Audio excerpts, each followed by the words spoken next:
உலகத்தில் உள்ள தானியங்கள்லேயே 36% கார்போஹைட்ரேட் உள்ள தானியம் அரிசி மட்டும்தான். எவ்வளோ? 36%. மித்த எதுலையும் இல்லாது.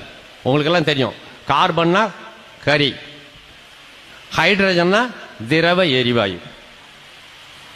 ஒரு 100 கிலோ நெல் போட்டா ஒரு 50 கிலோ நெல் போட்டா 1 ஏக்கர் பயிர் வைக்கிறோம். 30 மூட்டை 1800 கிலோ. 50 கிலோவில் 1800 கிலோ. 36% பாருங்க. 100 கிலோவில் 36% 36 கிலோ. கார்பனும் ஹைட்ரஜனும் உப்பாவோ திடப்பொருளாவோ மாறினாதான் கார்போஹைட்ரேட்.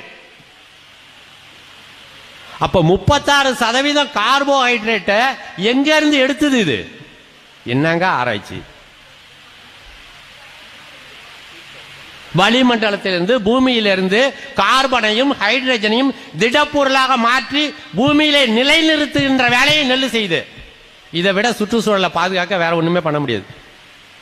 நீங்க எத்தனை லட்சம் ஏக்கர் மரம் வச்சாலும் காடு வச்சாலும் அது செய்ய முடியாத வேலையை தமிழ்நாட்டு நெல் வயல்கள் கார்பனையும் ஹைட்ரஜனையும் திடப்பொருளாக மாற்றி பூமியில நிறுத்தி வளிமண்டலத்தை தூய்மை செய்கிறது.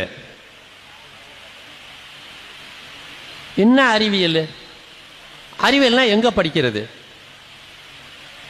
எப்படி படிக்கிறது அறிவியல்?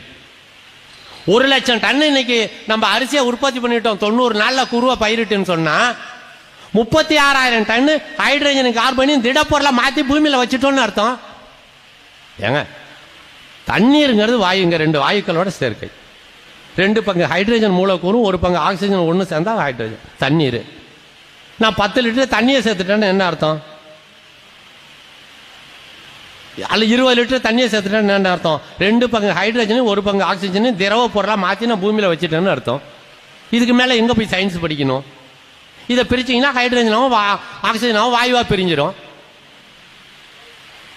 இவ்வளோ பெரிய அளவுல, மிகப்பெரிய அளவுல வளிமண்டல கழிவுகளை காடுகளை விட வெகு சீக்கிரமாக, வெகு வேகமாக உள்வாங்கக்கூடிய ஆற்றல் நெல்லுக்கு மட்டும்தான் இருக்கு. அதோட மட்டும் இல்ல,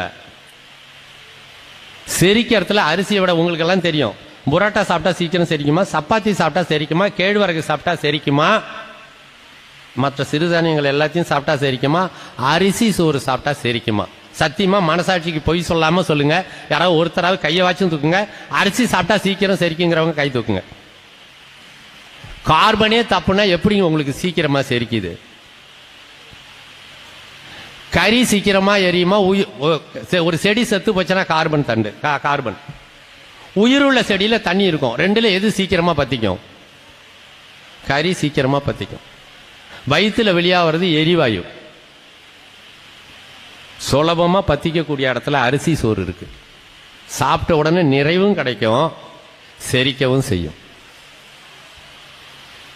இன்னும் ஒரு 2 நிமிஷம் பேசலாமா? அப்ப இந்த நெல் கண்டுபிடிச்சது மழையை உற்பத்தி பண்றதுக்கு, வளிமண்டலத்தை தூய்மைப்படுத்துறதுக்கு. எல்லா உயிர்களும் வாழணும், மழை பெய்யணும். ஐப்பசி கார்த்திகையில் மட்டுமே போர்வெல் கண்டுபிடிக்கிறதுக்கு முன்னாடி எல்லாம் பெஞ்ச மழைய காலங்காலமாக பூமிக்கு வெளியில வச்சோம். பூமிக்கு வெளியில தண்ணி வைக்கிற இடத்துக்கு பேர் தான் வயலுங்க. பூமிக்கு உள்ள தண்ணி வைக்கிற இடத்துக்கு பேர் குளம். அங்க வச்சதால தான் புவியீர்ப்பு செய்யணும் உன்னோட உதவியோட பூமிக்கு உள்ள போச்சு. பானைக்கு உள்ள தண்ணியில அடுப்புல சோறாக்கும் போது பானைக்குள்ள இருக்கிற தண்ணியில கையை வச்சா என்ன செய்யும்? சுடும், ஏன்னா கொதிக்கும், ஏன்னா சூடாயிட்டு இருக்கும். அந்த தண்ணி என்ன செய்யும்? ஆவியாகி மேலே போயிடும்.